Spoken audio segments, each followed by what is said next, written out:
Part 7 के start होते ही यहाँ पे 8 साल पहले का सीन दिखाया जाता है, जहाँ पे समदल अपनी और युगल की फ़ोटो को डस्टबिन में फेंक रही होती है। उसके बाद यहाँ पे समदल हायर एजुकेशन के प्रिपरेशन करने के लिए बाहर चली जाती है। बाहर जाते ही उसने अपना नंबर भी बदल दिया था और वो नो कांटेक्ट में रहने लगी थी सबके साथ। वो तो सबके साथ हंसी मुस्कुरा कर रहती थी, बट एक्चुअल में बहुत ही ज़्यादा दुखी रहती थी। एक दिन वो अपने मन में सोचती है कि जब मुझे अंकल की सबसे ज़्यादा ज़रूरत है तभी वो मेरे साथ आज नहीं है। यहाँ पे सीन शिफ्ट होकर प्रेजेंट का आ जाता है। यहाँ पे सारी औरतें बैठकर कुछ डिस्कशन कर रही होती है। तभी यहाँ पर एक औरत बोलती है कि बहुत दिन से योंगपिल हमें दिखाई नहीं दे रहा है। तो यहाँ पे ये औरत बोलती है कि मुझे पता चला है कि वो रिसेंटली सियोल गया था। और ये सुनकर समदल की माँ बहुत ज़्यादा शॉक हो जाती है और घर वो तुरंत आकर समदल से पूछती है कि मुझे एक बात बताओ, क्या तुम योंगपिल को अभी भी पसंद करती हो? यही समदल उनकी बातों को कट करते हुए बोलती है कि आप मुझसे क्या बात कर रही हो। तभी यहाँ पे हेदल की बेटी आ जाती है और यही ये सीन कट होकर यहाँ पे संगदो योंगपिल को दिखाया जाता है, जहाँ पे संगदो योंगपिल को बोलता है कि मैं तुमसे एक बात बोलना चाहता हूँ। मैं समदल को बहुत ही ज़्यादा पसंद करता हूँ। बचपन से मैं उसे चाहता था, बट मैं सोचता था तुम्हें देखकर कि मैं ये बात बोलूँ तुमसे कि नहीं बोलूँ। वो कहता है कि मैं तुम्हें बताने वाला था, बट जब भी मैं सोचता था कि मैं तुम्हें ये बात बताऊं तो मुझे गिल्टी वाली फीलिंग आती थी। और मैंने अब तुम्हें सब कुछ बता दिया है, तो तुम्हें इससे कोई प्रॉब्लम तो नहीं? तो भी यहाँ पे एक सीन फ्लैशबैक का दिखाया जाता है। सोंगदो ने ये सारी बातें अंकल को पहले ही बता दिया था कि वो समदल को बहुत ही ज़्यादा पसंद करता है। और यहाँ पे ये भी दिखाया जाता है कि वो जब जब भी ड्रिंक करता था तब ये बात तो उसने अंकल को बोला है। तभी अंकल उससे कहता है कि तुम्हें डॉक्टर के पास जाना चाहिए। तुमने ये सारी बातें मुझे 18 बार बताई है। तुम जब भी ड्रंक होते हो तो ये सारी बातें मुझसे करते हो और उसके बाद फिर सारी बातें तुम भूल भी जाते हो। उसके बाद वो ये भी बोलता है कि अगर तुम किसी को पसंद करते हो तो तुम्हें इसके लिए गिल्टी वाली फीलिंग नहीं आनी चाहिए और तुम वैसे ही करो जैसा तुम्हारा दिल बोलता है। फिर दूसरे सीन में यहाँ पे योंगपिल को दिखाया जाता है। जब वो घर जा रहा था तो रास्ते में उसे 2 कैट्स दिखाई देती है और उसे देखकर उसे समदल की याद आ जाती है। और वो ये सोचने लगता है कि पास्ट में भी समदल और वो उसने एक बार ऐसे ही दोनों कैट्स की मदद की थी और इसके लिए वो लोग दोनों वहाँ पर 1 घंटे के डिस्कशन के बाद वहाँ पर छाता रखकर दोनों साथ में भीगते हुए निकल गए थे। वहीं प्रेजेंट सीन में समदल को दिखाया जाता है जो कि खिड़की बंद करने की कोशिश कर रही होती है। वो एक्चुअल में योंगपिल का घर होता है। जब योंगपिल वापस आते हुए देखता है कि समदल उसे घर में कर क्या रही है, तो योंगपिल उसके पास जैसे ही आता है तो वो बेचारी जाकर उसके ही ऊपर गिर जाती है। उसके बाद यहाँ पर ये लोग दोनों जब भीग कर वापस आते हैं रूम में, तो यहाँ पर योंगपिल उसे पूछता है कि आखिर तुम कर क्या रही थी मेरी खिड़की के साथ। तो यहाँ पर वो बताती है कि मैं तुम्हारी खिड़की को बंद करने की कोशिश कर रही थी क्योंकि यहाँ पर बारिश की वजह से तुम्हारे घर के अंदर पानी घुस रहा था। जाते जाते वो ये भी बोल कर जाती है कि तुम ये मत बताना मेरी मम्मी को कि हम लोग दोनों साथ में सोल गए थे। फिर अगले सीन में हम यहाँ पे तीनों बहनों को एक साथ देखते हैं, जहाँ पर जिंदल इससे बता रही होती है कि मेरा हस्बैंड को मैंने यहाँ पर देखा था। और यहाँ पे उसे वही फोटो दिखा रही होती है जब वो स्टेज पे गिर गया था। तो यहाँ पे समदल बोलती है कि देखा जाए तो यहाँ पे देओल की कोई गलती नहीं है, एक्चुअली उस सारी गलती उसकी फैमिली की है। तो जिंदल यहाँ पे बोलती है कि जो भी हो बट वो अपने फैमिली को कभी छोड़ेगा नहीं। तभी यहाँ पे समदल को दिखाया जाता है जो कि फुल ट्रैक सूट पहन कर ट्रैकिंग करने के लिए निकली होती है। तभी यहाँ पे अचानक से योंगपिल उसके सामने आ जाता है और उससे वो बोलती है कि मैं उसे समदल को खोजने के लिए जा रही हूँ जो कि फोटोग्राफर बनने से पहले थी, और वैसे भी ये आइडिया तो तुमने मुझे दिया था ना। तो योंगपिल उसे बोलता है कि तुम्हें पहली बारी समदल को खोजने के लिए इतनी दूर जाने की ज़रूरत नहीं है और मैंने तो वैसे ही मजाक में बोल दिया था, तुमने तो इसका बहुत ही ज़्यादा बड़ा मैटर बना दिया है। तुम तो ऐसे ड्रेसअप होकर जा रही हो जैसे कि तुम्हें हिमालय क्लाइंब करना है।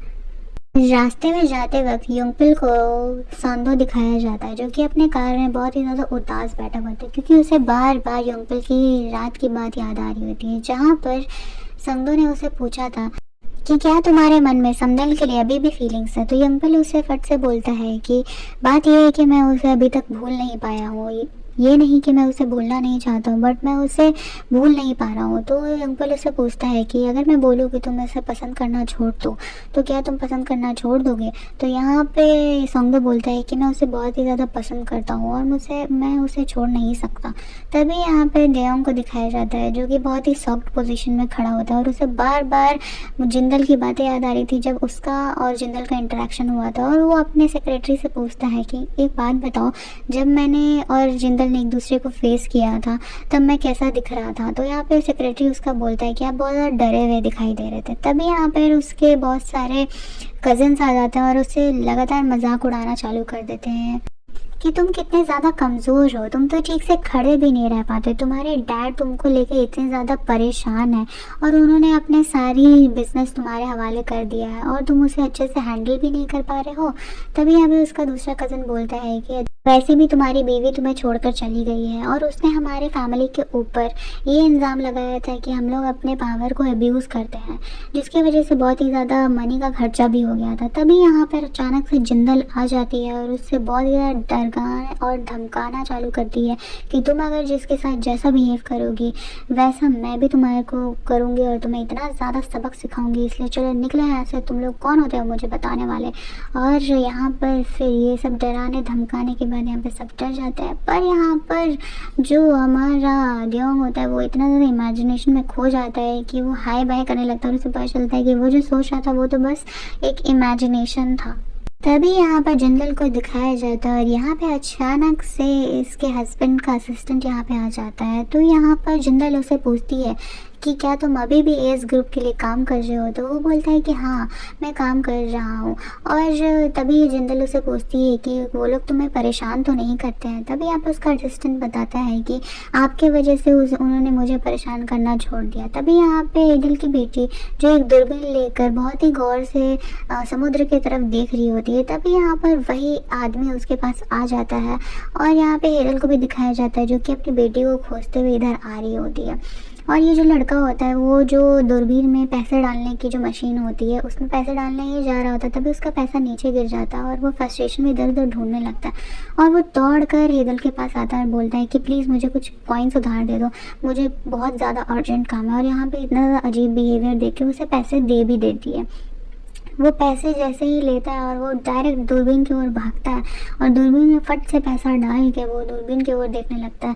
और तभी यहाँ पे हेदल पीछे से आ जाती है कि भाई ये कैसा अजीब सा लड़का है, क्या अजीब सी हरकतें कर रहा है। तभी यहाँ पर जो ये लड़का होता है उसको अपना वो कार्ड देता है और उसे पता चलता है कि ये तो डॉल्फिन ग्रुप का प्रेसिडेंट है। और यहाँ पे हेदल की बेटी को भी दिखाया जाता है जो आकर बोलती है कि आप ही ने तो मुझे बोला था कि मुझे इस टाइप के पागल आदमी लोग के साथ घूमना नहीं चाहिए। तभी यहाँ पे ये लड़का बोलता है कि अच्छा तुमने मुझे पागल बोलता है और वो जाने लगता है।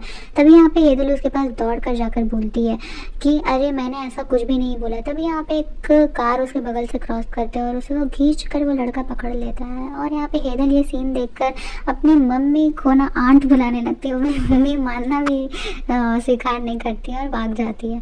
तभी यहाँ पे हेदल और उसका असिस्टेंट यहाँ पे वॉक करते हुए आ रहा होता है। तभी यहाँ पे देओंग को दिखाया जाता है जो कि एक घर में झांक रहा होता है और यहाँ पे जिंदल उससे पूछती है कि तुम आखिर यहाँ पे कर क्या रहे हो। तभी उसे समझ में नहीं आता है कि मैं ऐसा क्या बहाना बनाऊँ। तभी यहाँ पे बगल में उसको एक पर्ची दिखाई देती है और पर्ची को देख कर वो बोलता है कि एक्चुअली मैं यहाँ पे कुछ काम से आया था, मेरी गाड़ी की पेट्रोल ख़त्म हो गई थी तो मेरे पास कोई ऑप्शन नहीं था। तो वो हेदल उससे पूछती है कि तुम यहाँ पे आए कैसे ये तो बताओ। तो वो बोलता है कि मैं ओला लेके आया हूँ, मैं कैब करके आया हूँ, तो तुम मुझे गलत मत समझना।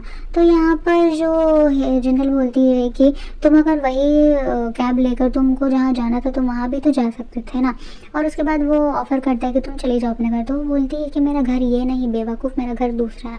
तो यहाँ पर वो जिंदल जाने लगती है तब वो सब रोकता है और बोलता है कि तुम तो मेरी वाइफ थी ना, तब भी तुम मुझे छोड़कर चली गई। और यहाँ पर उसके डैड आ जाते हैं और उसे देख कर वो भाग जाता है फट से। तभी यहाँ पर समदल को दिखाया जाता है जो कि वही ट्रैकिंग पॉइंट पर आई हुई होती है और बहुत ज़्यादा खुशी खुशी अंदर जा ही रही होती है। तभी यहाँ पे उसे अचानक से इतने ज़्यादा लोग दिखाई दे देते हैं और यहाँ पे जो यंगपेल और उसका फ्रेंड होता है बहुत ज़्यादा हंस रहा होता है यही सिचुएशन सोच सोच के। और वो बोलता है उसका फ्रेंड कि तुम्हें पता था ना कि वहाँ पे इतने सारे लोग आने वाले, तभी तुमने उसे नहीं रोका।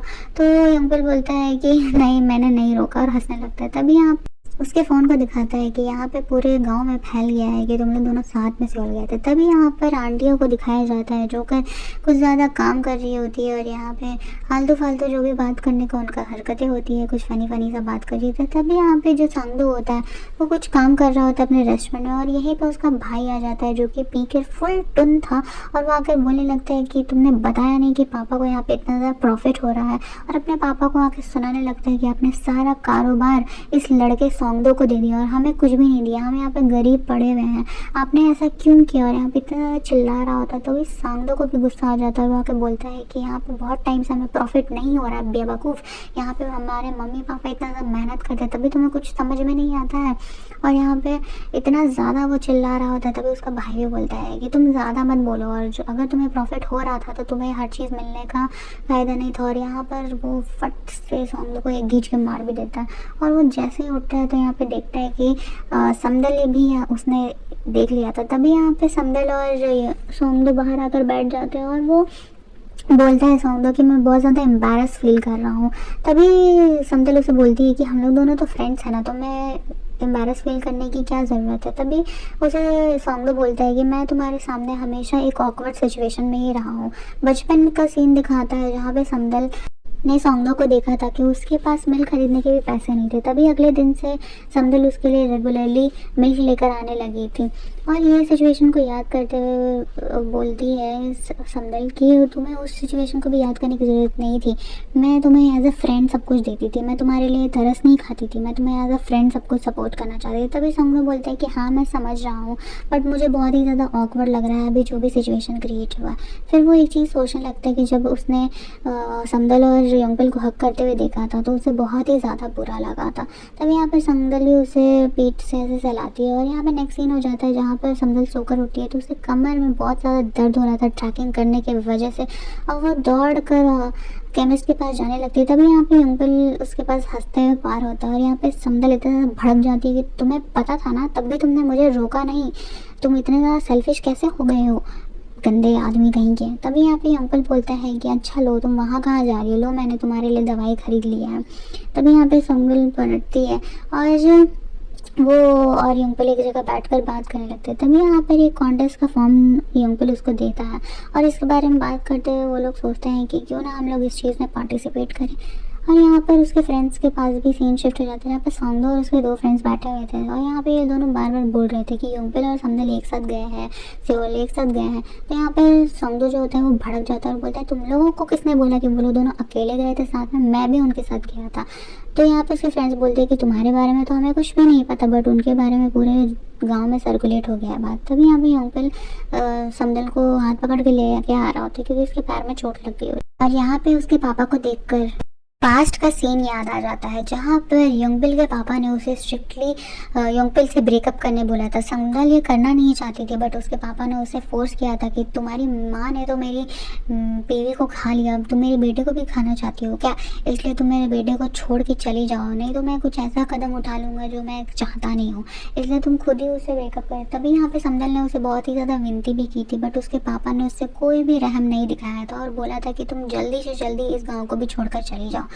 ये चीज़ के बाद उसने डायरेक्टली जाकर यंगपिल से ब्रेकअप कर लिया था और उसे कोई रीज़न भी नहीं बताया था। तभी यहाँ पर उसके पापा बोलते हैं कि तुम फिर से यहाँ पर आ गई, तुम्हें मैंने बोला था यहाँ पर नहीं आने के लिए ना। और यहीं पे हमारे ड्रामा की एंडिंग हो जाती है। गाइस आप लोग बताना कि मेरी डबिंग आपको कैसी लग रही है, और अगर आप कोई और भी ऑनगोइंग ड्रामा को देखना चाहते हो तो please guys comment down below and please थोड़ा सपोर्ट कर दो, सब्सक्राइब भी कर दो, लाइक भी कर दो, ताकि मैं आपके लिए ऐसी अच्छी डबिंग करूँ। मैं रेगुलरली अब पोस्ट करना चालू करूँगी वीडियोस, तो आप लोग मेरे चैनल पर बने रहो और मुझे ऐसे ही सपोर्ट दिखा। Love you.